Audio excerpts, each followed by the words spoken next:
Assalamualaikum dan selamat pagi. Nama saya Alisha Safia binti Muhammad Nazaruddin dari Sekolah Kemasaan Payamebi, Padawan, Kuching, Sarawak. Hari ini saya akan membentangkan projek saya yang bertemakan mainan kucing. Pengenalan. Mainan kucing ini dibuat daripada cardboard, kotak tisu, mainan kucing dan papan mikro pengawal atau microbit. Selain itu, alat ini juga mempunyai komponen-komponen seperti servo motor,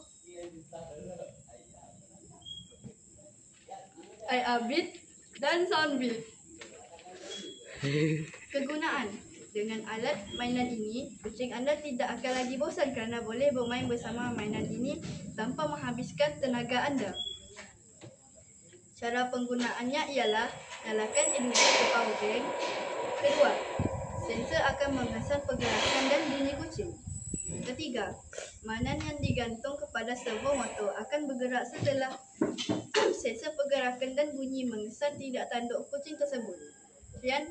Sekian, terima kasih.